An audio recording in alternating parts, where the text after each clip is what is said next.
Welcome to episode 2 of the AFoOL podcast. Today on the AFoOL podcast, we're going to talk about what is an AFoOL. We're also going to talk about whether or not our spouses live with hoarders. And why does everybody want to beat Bobby Flay?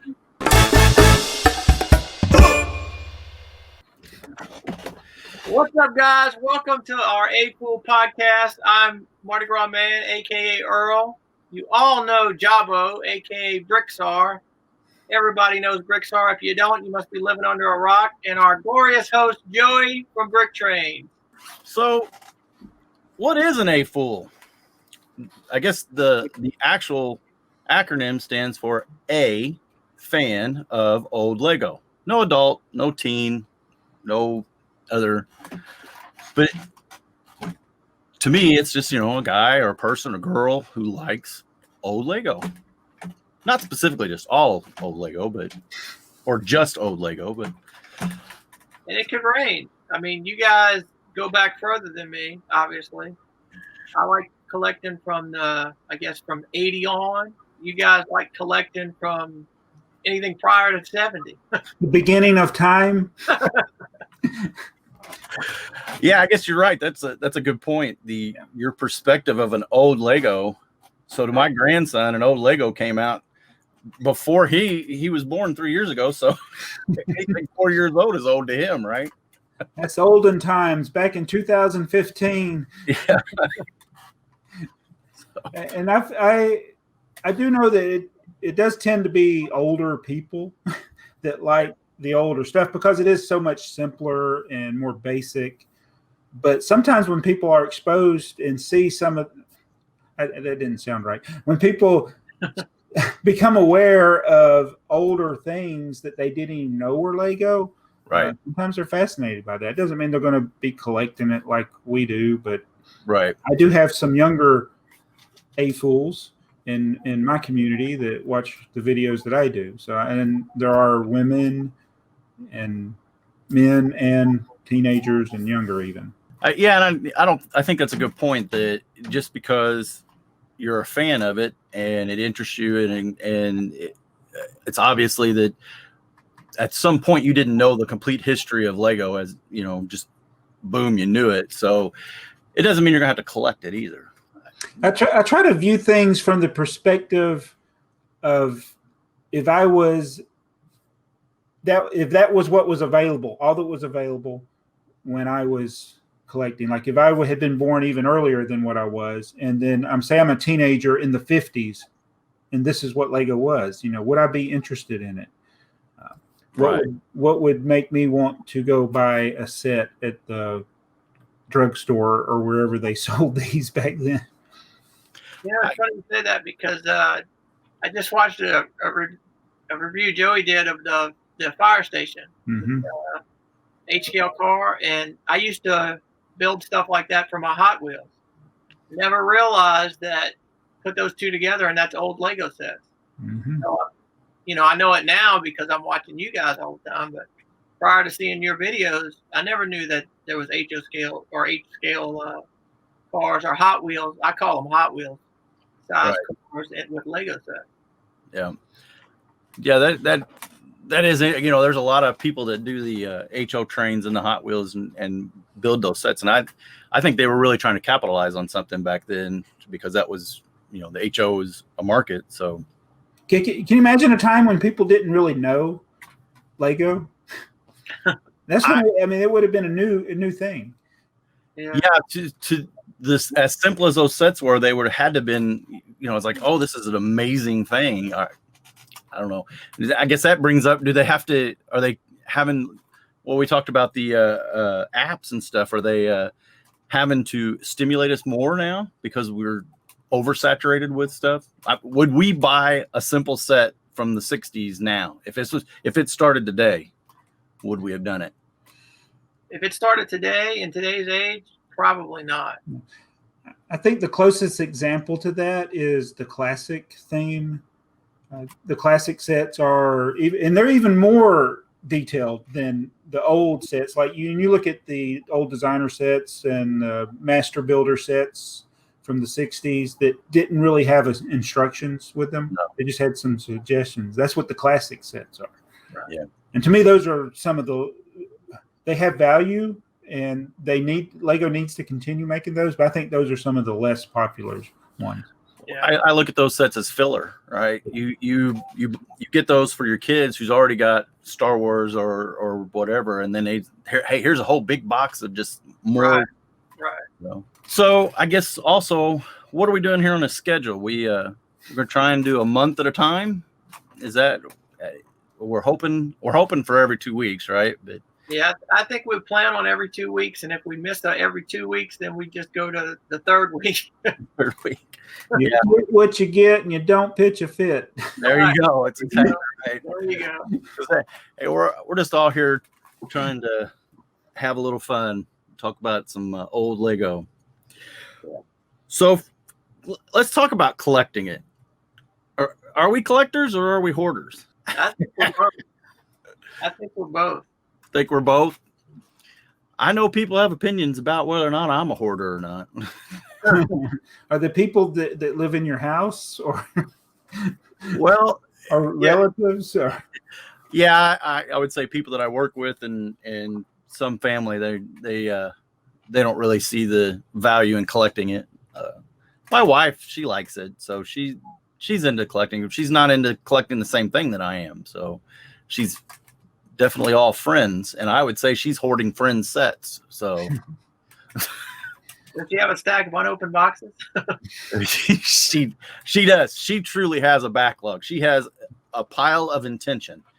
She intends to build them at some point, but I do think that it's important to every once in a while do something with what you have and not just collect it. And that's a challenge for me because with my schedule and trying to squeeze in making videos and not neglecting my family. So, but I don't want to pass up on deals because I've passed up on deals before and then regretted it. But you can get in a dangerous place where you're buying Lego and you're never doing anything with it.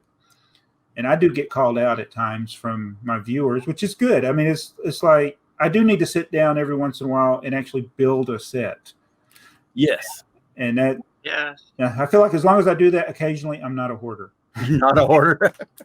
Well, you bring up a good point. So if it's all in plastic tubs and cardboard boxes hidden away in a back corner of the basement, like a lot of the stuff I have is that collecting? I mean, I get the stuff out that I really want to view and see. I got it out, but there's a lot of things that. Yeah, I think that's the collection. Whether we would like to display everything, whether you can display it or not, that's the collection. And when you start getting into 2s and 3s and you have it just because and you don't do anything with it. Now, I'm not saying one on display and one in a sealed set or one with a box put up, I'm talking about like I've got a stack stuff that I buy from Dirt Cheap, and it's a lot of one-offs, and you just buy it because, hey, it was a great deal. I mean, I bought these at Dirt Cheap. This set right here. Wait, it's a podcast kit. Anyways, I think I did 5 of them. I parted them out 5 of them. Well, then I go into another Dirt Cheap 5 weeks later, and I found them for $1. Oh. Now what do? I would about 100 if they had them for $1. Well, the thing is they probably had about 30 of them. Wow. But the way Dirt Cheap works is every time they get a shipment of toys, it has a different coded sticker on it. So the code sticker, it either, if it doesn't ring up anymore, or it works its way down to 90%, or it just stops ringing up. And if it doesn't ring up anymore, they usually give it to you for 90% off. Wow. So I dug through them all, and I found those 5 with the one that didn't ring up. But now what do? I've already parted 5 of them out. So do I part those 5 out, or do I just stack them in the corner and hoard them? Right. Yeah, I have found myself getting very picky on what I buy for my personal self. Right. I do like you. I'll find the deals, and I don't care what it is for the Bricklink store. But yeah, my personal collection over the last few years, I get very choosy on what I pick. And unfortunately, I do usually build one and hoard one back sealed. Right. I think I try to live by this rule, but I don't live by it very well, is buy what you like. Right. And like what you collect and stuff. And it's like, I think my worst example is Chima. I should have bought this many Chimas. Zero. I should have bought 0 Chima. But they had free promotions. There was a lot of clearance. Those are some of the worst sets in the world to part out. And I don't like it. Right. But if, like that set that Earl had, the Target donuts, whatever it was. Yeah, the donut shop or coffee shop. Yeah, that's an awesome set. And it's got a lot of useful parts, a lot of figures if you're building a city. So I wouldn't have a problem buying 50 of those. But 50 Chima sets, that's a mistake. So did you know that about Chima? Yeah. A year later, but a year later, it's all the clearance, and it's hard to resist sometimes the big clearance. And I did, in fairness, Lego was sending out that set 70113, I think is the number. It's the dual pack, the Chima dual pack. If you ordered anything, they just threw it in the box. They didn't tell you. And so I went, this is true. I went and intentionally back-ordered items to see what would happen. I had one order. I got 3 of those because the order came in 3 different boxes, and they put 1 in each box. And I was like, yep. Some of the items I see on your haul, you remember that Friends tent you got? That one I got for a penny. You got it for a penny, and you had a whole bag full. It's like, so where is that at? That's in a tote somewhere, I'm sure. It's actually in my store. I sold one, so I made all my money back. I sold one. But I'm not parting that one out. That one's not worth parting out. Yeah, pass that up. A penny. Yeah, what are you going to do? Yeah, you got to get it right. Yeah. So you said collect get what you like, right? Well, that's the part I do have a problem with, because I get in this mindset. If I buy it, I like it, but then I want to keep it like that, and then I don't want to build it because I know what happens with sets that I build, especially if they go to the train layout. Mm-hmm. They just kind of melt in with everything else, right? And just become part of. Maybe you can recognize pieces and parts of it, but I opened up a carousel, the Ferris wheel, and something else because we were going to do like a little theme park or fairground area on the train. We did do it, but now that stuff's in a box, and some of it's didn't get completely built because we didn't have the space. So I like those sets, and now I have them. They're open, and there's an urge in my head that says you need that sealed for your hoarded pile. Yeah. Well, here's a question for Jabo. So I've got a fairground mixer that I've never built. Because I just never got around to it. I built the carousel, I built the roller coaster, so now what do? It's retired, it's in a box, it's sealed. I have that dilemma sometimes where I've kept a set so long.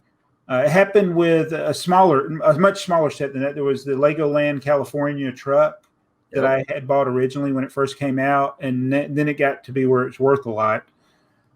I bought a used one.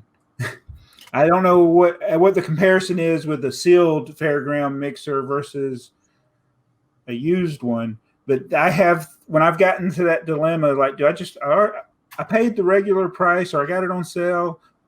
What am I hurting by opening it? But I know the feeling that you got. You're like, oh, I don't want to open it now.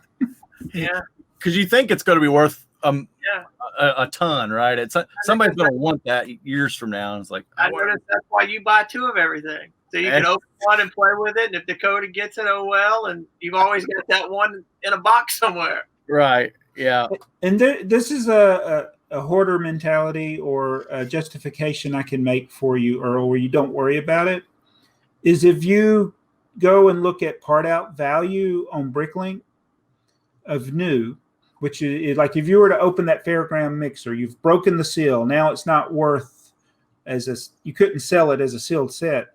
But if you look at the part out value of that, almost always the part out value is higher than what you could sell it as a sealed set.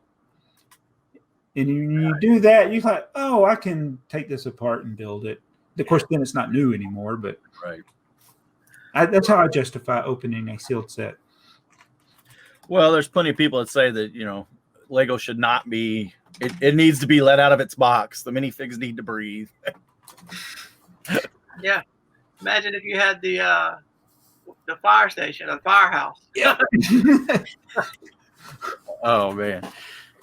And if anybody hasn't seen Joey's video about the 308 fire station, check it out, because there was not very much Lego available in 1958. And that was pretty much the starting of after the Lego patent for the brick as it is today began. So check that video out. Yeah. The thing that gets me is, where does some of this stuff come from? Joey just showed me a listing for the sealed classic spaceman. Who has that somewhere that they could? Who has that? Yeah, I don't know. It depends on where those sets were sold. See, I don't know enough about history, and I really need to read Gary Istock's book. I've had it for like 15 years, and I've not read it. But it depends on where those things were sold. Now, there's YouTuber, y'all may know him, Dunkster Bricks. Mm-hmm. I think he lives in Scotland. Met him at Philly Brick Fest a few years ago, but he was in some little shop on an island. I remember that. Found a sealed monorail set. I remember that. Oh. The track pack. Yeah. Yeah, I remember that. And for a cheap price. Yeah, I mean, it was almost store value. Oh, there. Yeah. Look at the price on that. 820 Canadian dollars. Yeah. For 3 little space minifigs. Yeah. And those figures are probably $10 to $20 figures. Yeah, I was gonna say those are easy $15 figures. Yeah. Those I know we're getting off on the visual part, but there's the part that gets me. It's a Samsonite set. So these are in Canada somewhere. If it's 1978, that's where they were sold, was in Canada. Yep. So there's probably a toy shop that went out of business or a drug shop that went out of business that has some stock somewhere. Somebody buys it, or there's a storage facility that is somebody bought, and the stuff will be in there and people won't know it's valuable. Right. Well, I think it's the same thing. You remember the blister pack, the seesaw, the rocket ship. I think that's the same thing that happens there. Somebody has gone into some old stock somewhere and found some of those. Because who bought those for anybody? Well, I don't know. Maybe they were hoarders back then too. But I have a hard, they're so fragile and they were such a low price point. They got just ripped open. But yeah. And how did anybody build any of those models? It's beyond me. Yeah, the acetate was terrible. The bricks were that new. Do you think the clutch power was that bad? No, I think the clutch power was better when they were new, but I think the sets were still impossible to build. Well, they didn't have tubes in the bottom of them either. Those were the hollow, like 1x2s and the 2x whatever they were, or 1 by whatever they had. I guess the bigger bricks did the 2x4s, but a lot of them didn't have any support, so they didn't. You just stacked them up and they didn't pick up. 1x1 round bricks don't stack well. No. Or the macaronis don't stack well. Yeah. See, there's another thing. Me and you call that a macaroni. They now have that piece that's not. It's new, but it's not even new anymore. It looks more like a piece of macaroni, and I get called out every once in a while. That's not a macaroni. It's that piece that was chromed. Well, it looks like a piece of macaroni. It's a Technic piece. I don't care what other people say. I call it what I want to call it, right? I didn't even until I saw your video on it. I didn't even realize that the new piece was called a macaroni. Yeah, I didn't either. Yeah, it's the new kids call that one macaroni.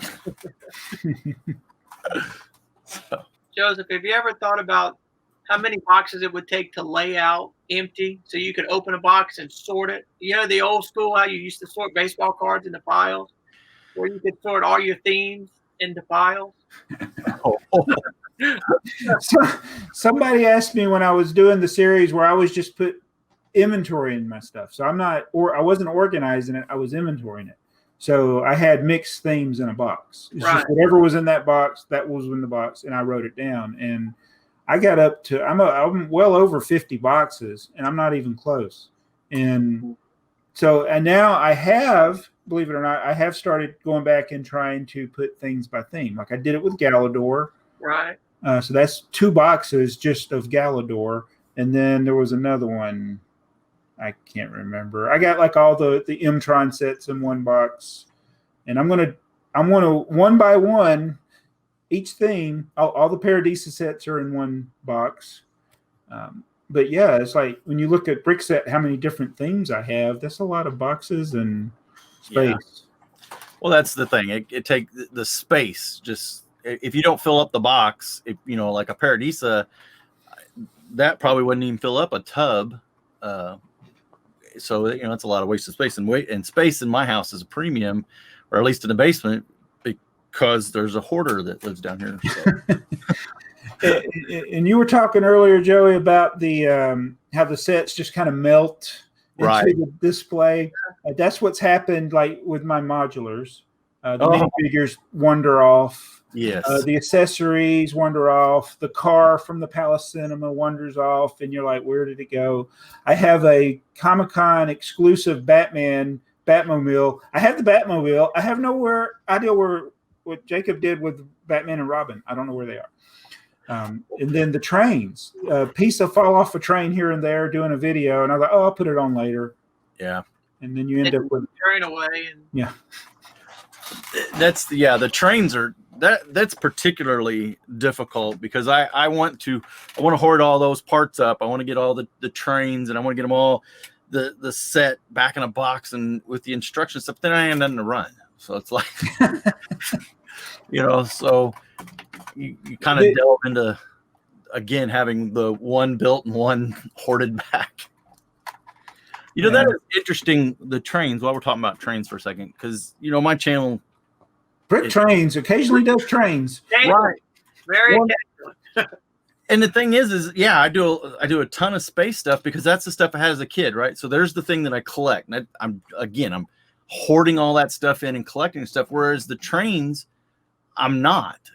I get the stuff that I want to run, right? So I'll either get the new sets or the brick model railroader or the crocodile, whatever, and set up my display or the train layout as I want. But I always find myself looking for space and stuff, and I'm trying to stay away from Castle. But every time you do a video about Castle or that stuff, I'm like, oh, hey, that's pretty cool too. I remember it as a kid, but I didn't have any of it. Mm-hmm. I gotta squash the hoarder in my house.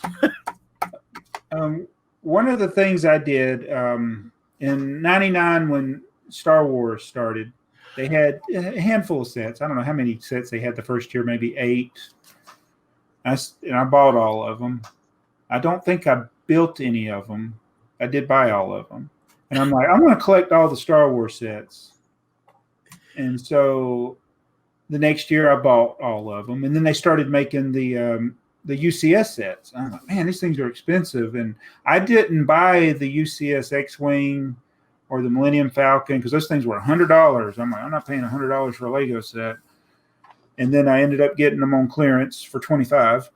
Right. Bought multiples of them. But then by 2001, I'm like, even if I wait for the clearance, I can't keep up. I can't afford this. And I'm not building. I hadn't built them.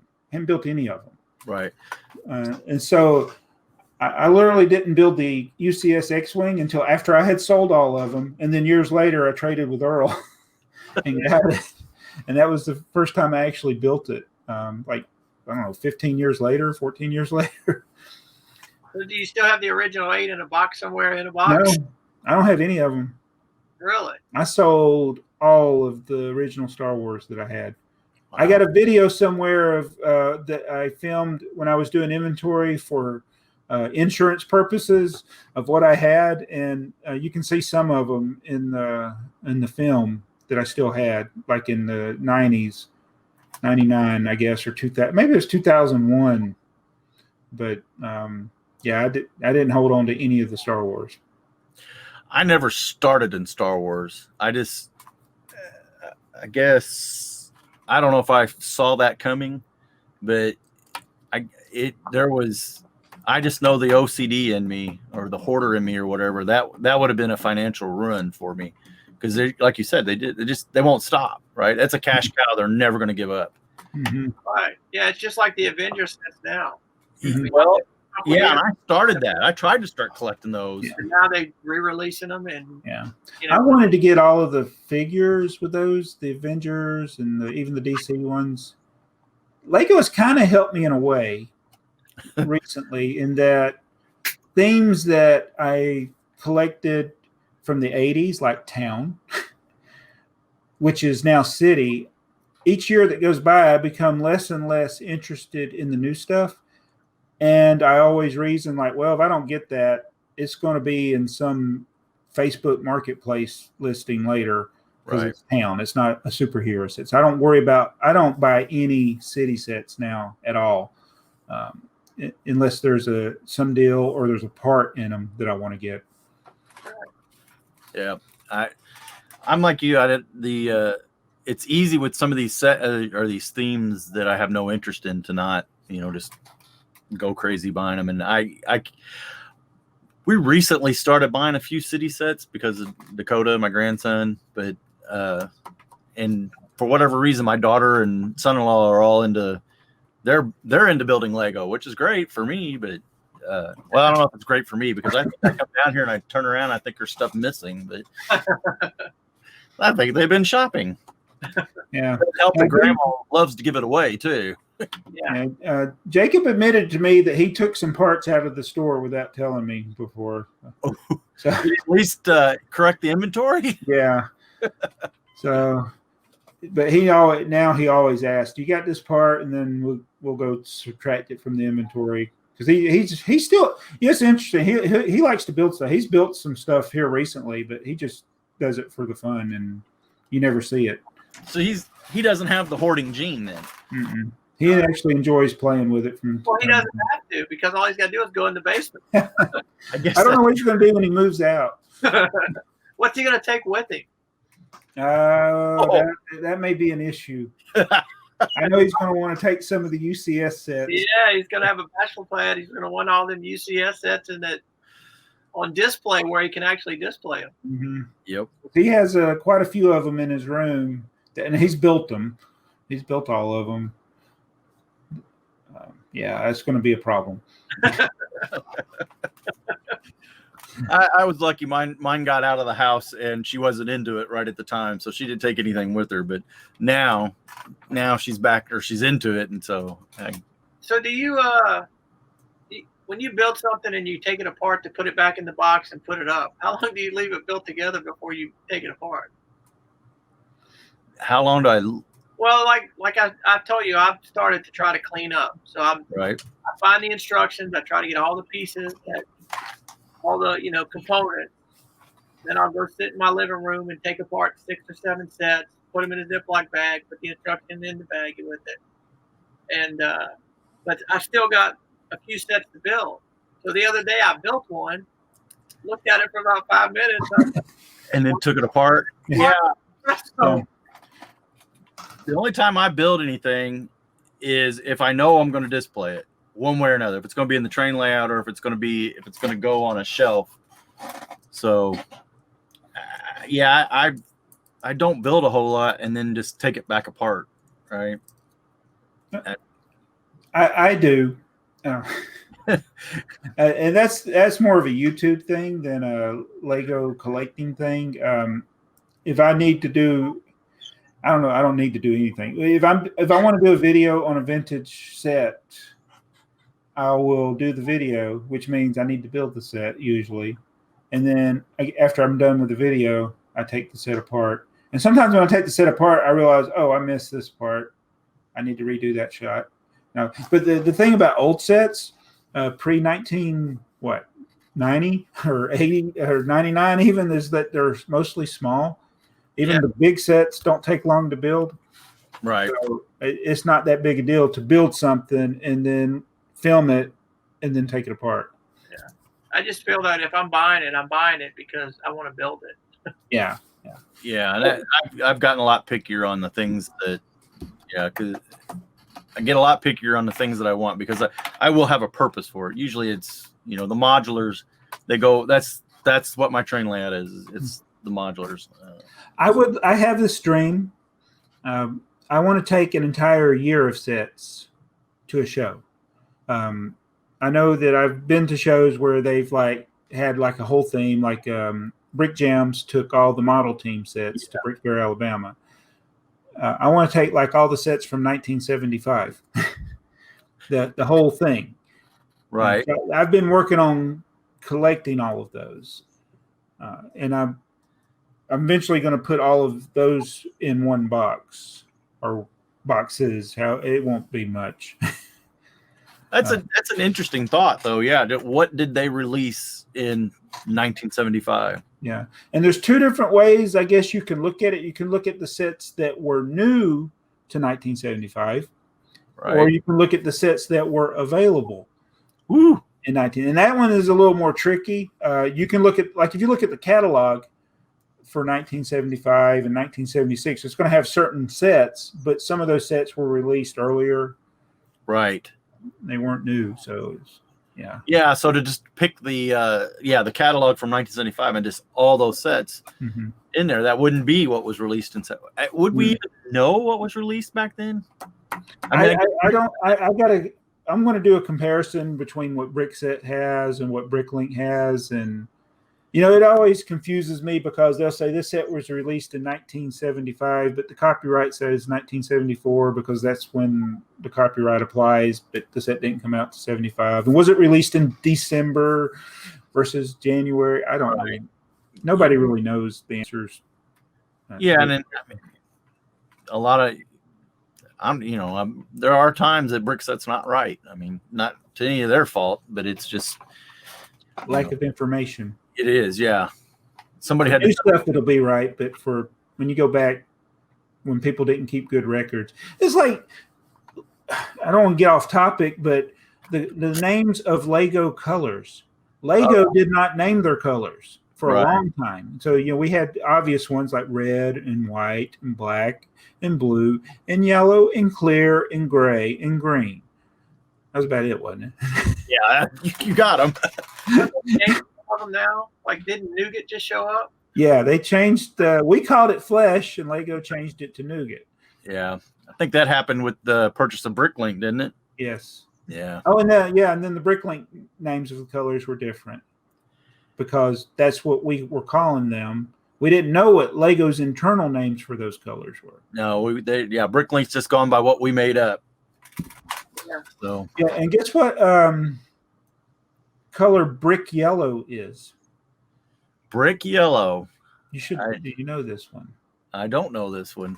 This one messed me up when I was building the inside tour truck, the Billy Thompson truck. That one. When I was doing the inventory from Lego, it listed it as brick yellow. So I said, "Oh, okay, that must be yellow." So I got yellow 2x2s.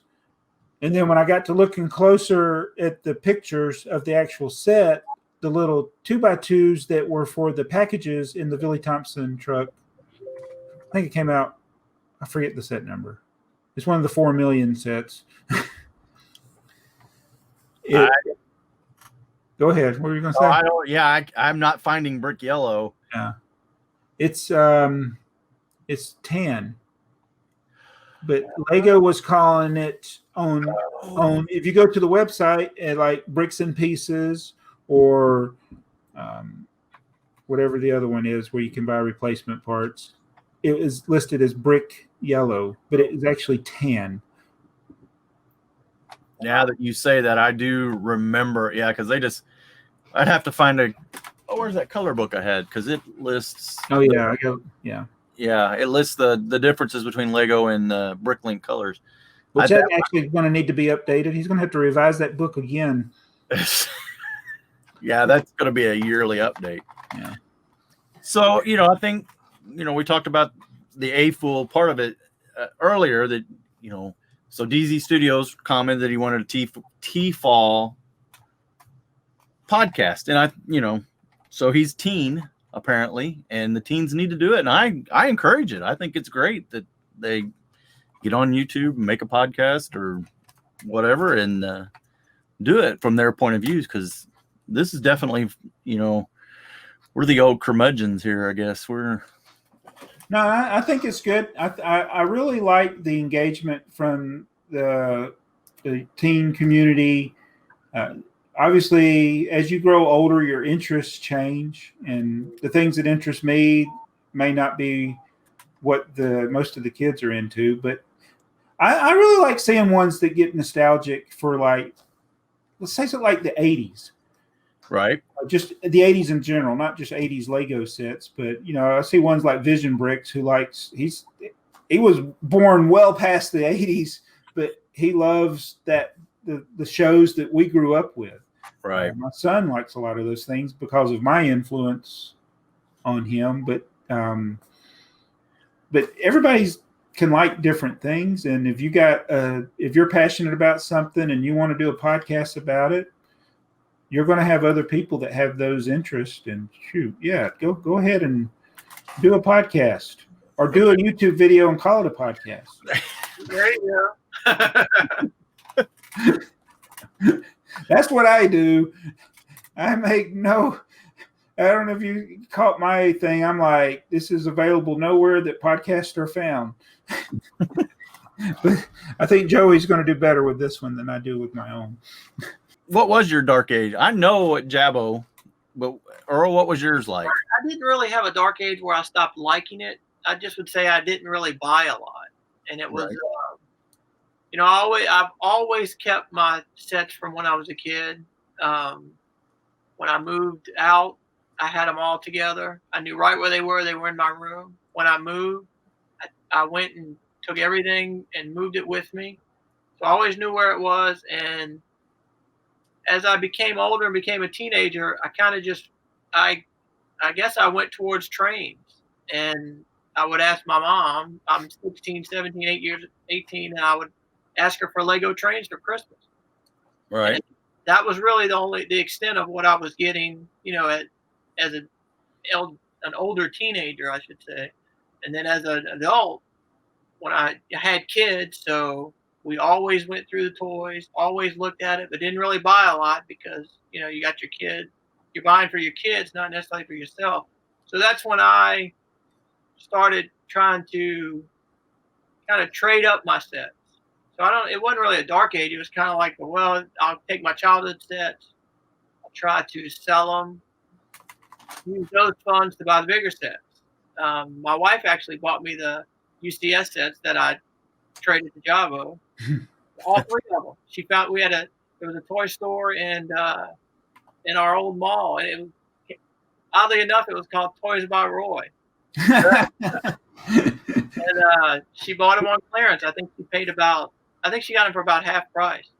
She bought all three of them for me. I built them, kept them, and my intention was to get the Santa Fe train and all that, but I ended up selling those sets and really never did that.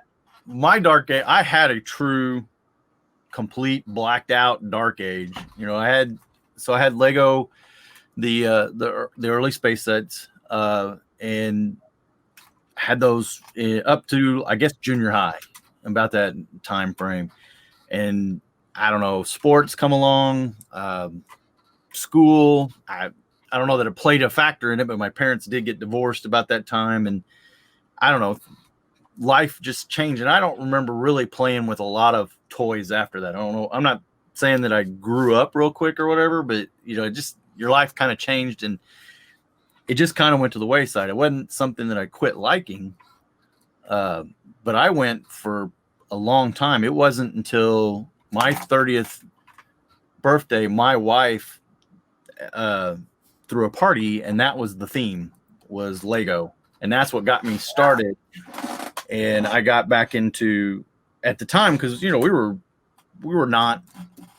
financially okay, but we did not have a lot of expendable cash to just be blowing. So the sets that I bought were a lot smaller, and it was more around the minifigs and stuff. But it was very picky. Now as time's gone and I've changed jobs and things, so I've really got into collecting the CMFs and the trains, and I really did. I guess I really just kind of jumped back into collecting everything I missed, right from when I stopped playing with toys, if you will, to around my 30th, and I just try to fill it all in best I can. So it was never a stopped liking, and life just changed for me, and I don't know. Yeah, I didn't buy it, or we couldn't afford a lot of sets growing up, so it wasn't like I had Lego sets every year. I know I always was looking in the different stores, whether it was a Grant's or a Kmart or a Zare or Sears, or the Sears catalog. Is like I kind of wish I had kept some of the old Sears catalogs. I used to love looking to see what was in there. But I always had Lego and always had access to it for my small collection. I did. When I first got a hold of a large sum of money, which was called a student loan, I placed an order. Money that I should have been using on like food and books, I placed an order from Lego. It wasn't a large order, but that was the first time I ordered from Lego Shop at Home. Was in 1986 when I was in college. I don't know what it was called then. It was the mail-in, where you mailed in your order. Yeah. I used my student loan. That's a dark age to me. Yeah. Well, I got to tell you, I came out of it from BrickTsar. To go across this. I was watching a bunch of videos about reselling stuff, and I think I came across the Brick Show about some kind of Lego investment deal, and then your videos came up, and I started watching your hauls, and I left some goofy comments about the size of your collection, and one day hoping to have an empire like yours. I should go back and try to find the earliest comment from you on my channel. Yeah, and it's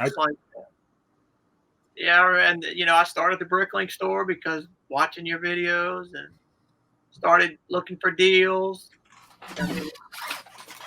Well, I started following Jabbo because of a track video that you did. It was on the green. You had the green table, and you had every version of Lego track. And I was trying to figure out what this single piece. I don't know how I got it, but it came in some eBay, whatever. But it was a single piece of curved rail, and I had no idea what it was. I had no idea that Blue Track existed. You didn't? I didn't. Oh. I mean, that was all before me. So as I find this video of this guy talking about track, and I listened to it, and before it was over with, I realized that YouTube was crazy. Because you know how many videos he's referenced you, or you've left comments to, he's like, we'll ask Joey about it, or. I've had to learn. I've had to learn quickly, right? I mean, I thought you were like a long time, just this knowledgeable guy that you've seem to have retained the information better than I have. Well, I mean, I guess for the last 20 years, it's what I've been doing. And when would that track video been put up? It would have been like 2013, 2014. Oh, it had to be older than that. No, I didn't start making videos until December 5th, 2012. Okay, well, unless it was on the other channel, then it could have been in 2012. I may have done. I think I did a motor video. I don't think so. I think it's newer than that. Yeah. I think was it a back question maybe? No, he was just doing track. He was just laying it all out and explaining each of it. And it was. Seems like I remember that video. Yeah, it had to be after 2013 or later. Yeah, it couldn't have been before then. Well, see, when I was a kid, I didn't know Lego trains even existed as a kid. Me neither. Yeah, I didn't really. I think I remember the was it the push train? One of the first ones it didn't have a motor, it was just the track and you. Yeah, there was a I go with any of the set numbers. The first one I saw was the 4.5 volt train, battery operated train, 7722. That was the first one I remember seeing, and I saw that at Lionel Play World. It came out in the 80s. It's like I remember seeing some of them from the Wish catalogs that you were talking about, maybe Minis or Sears, but I never knew about the 12 volt. Right. 9 volt would have been the first thing that I would have seen or remembered. So when the catalogs here in the U.S., they only sold the 4.5 volt trains. They didn't sell any of the 12 volt. But in the catalog, you could see the center rail, right, in one of the accessories, and I'm like, "What is that?" I didn't know what that was. Yeah, I didn't discover the 12 volt until sometime after 1997. So it was the guy's YouTube channel now is called Stegsfield. I think his name is Ben. It's like Reinhardt, but I think he goes by Ben. But he had a website that had pictures of his train collection. He would do like he'd have a picture and then a description of the Lego set. And he went through all of them, from all the 4.5 volt blue era, 12 volt blue era, 4.5 volt gray era. And I'm like, I never knew any of these existed. So I was just like writing down everything I saw on his channel, or his website, not channel. And I was like, I never knew about these. Yeah. I had pretty one getting on YouTube and starting to find it. And then I guess BrickTsar. I didn't all the old Flickr. I'm going to use old for Flickr, but you go back to like rec.alt way back then. I knew what all that stuff was, but I never connected it to the Lego.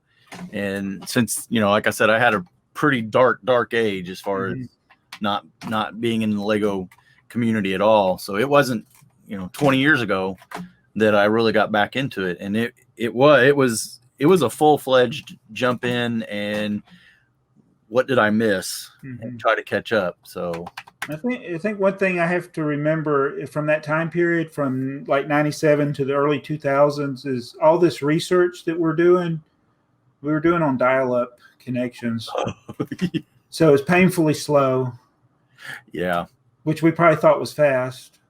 Yeah. Oh, I can remember getting my first 3600 baud modem. Woo! It was a big upgrade from my 1200 baud modem. Yeah. So I had a bunch of like sealed sets that I've been hoarding. Getting back to hoarding, but I had the pirates, because I collected all of the pirate sets, and I'd only built a handful of them. So I had collected them since '89. So we're talking 2000. I still had Black Sea's Barracuda sealed, Skull's Eye Schooner sealed. I said I'm gonna build all these one day. Right. So I would collect every single pirate set, and then when I discovered trains, I was like, I want to get these trains. And then the only place I could find them was like in Germany and Netherlands on eBay. And I was seeing what the pirate sets were selling for, and I'm like, okay, I'm going to sell my pirate sets because I got to get these trains. And that's what I did. I've noticed that if compared trains to castle to pirates to space, it seems as though, to me, that the value of the trains and the pirate sets are far outpacing than the space sets. It seems like you can go still pick up a space set for $20 or $30, but then an equivalent castle set from around the same area is going to be $30 or $40. It really seems like those have gotten a lot higher. I think that's because there's more space out there, because there are more people collected all the space sets. For instance, like I was telling you guys, I only had one castle set because the reason I bought it, because it had the most pieces, but I had half of my sets were all space sets. You know, if I'm an average kid, you know, for one castle set, I've got 20 space sets. I guess that's true. I think a lot of it is about the part variety, because as you go back in time, you get certain time periods where it's easy to piece together a set. And some of the Castle started in '84. You did have a few sets before that, and those sets are really, really worth a lot. But the ones that started in '84, they have a lot of the same pieces in them. But Space, all those space sets, there were, like Earl was saying, there's more of them, and they used, like, you had a red man and a white one. And then when the blue and the black and the yellow came around, those were actually worth a little more. So I think as you go back in time, some of the sets are actually cheaper. Then you come up into the late 80s and 90s, and then now, I mean, you look at some of the UCS sets, they're going to be like astronomical sealed versus even a Galaxy Explorer. Right. Yeah. Yeah, I guess that's true. I just, it seems to me, I guess maybe there's just more of an abundance of the space, because it seems like it's been a lot easier to fill those gaps in than to even start trying, you know, like a yellow castle with box and instructions. What's that going for? $300-400 if it's complete. I don't know. Yeah, and I have a train set that I'm trying to get from the late '60s that I don't want to pay $1,000 for a train set, but it's very hard. I want to have a complete collection of all the train sets prior to the 12-volt era. Right. And there's just one that's going to be really hard for me to get. You can't part it together? Or I can, but it's all about the box and instructions? I want the box. I want the instructions, especially the instructions, more so than even the box. But it's one of the whistle trains. Oh, okay. Oh, the electronic whistle. Yeah. The electronic. Yeah. So it's set 138, and it's got the reverse feature. The other one only does forward and stop, and that control unit is unique to that set and to the accessory pack, and then it's got a different whistle than the older one. So those parts, you know, you're talking $100 to $150 just for the individual part. So then you get the 3 rare parts, you're up to $450. So that is serious collecting there. Yeah. That's not even hoarding. That is. But see, that's right. That's not hoarding. That's collect. Yeah, that is collecting. And those pieces are very limited. Nope, they just didn't make very many of them. Maybe you'll get lucky and find it like you found that remote control. Yeah, that's what I always hope. Is like somebody think, oh, what's this stupid electronic piece? It's out there. I guarantee you, it's out there somewhere. But probably in Europe. Yeah, that's the thing. Those were never released in the United States, were they? No. Yeah, I didn't think so. So I want the viewers to tell us: do they think that we are hoarders? Are you a hoarder? Are we just collectors, enthusiastic collectors? Let us know. Yeah. Put it in the comments. Yeah, what do you collect? What do you hoard? Let us know in the comments. All righty. So we want to thank all of you for watching the AFoOL podcast. Being an AFoOL doesn't mean you're a fool. It just means you like old Lego. So we are all fans of old Lego. We hope you are too, and we hope you enjoyed this show. Be sure to check out BrickTrains. He does occasionally do trains. Check out Mardi Gras Man 23. Links will be in the description to our channels. I'm BrickTsar. We love old Lego. We love you watching this. And we will be back again in another podcast. All right. Thanks, everybody. See ya. Hey, yeah.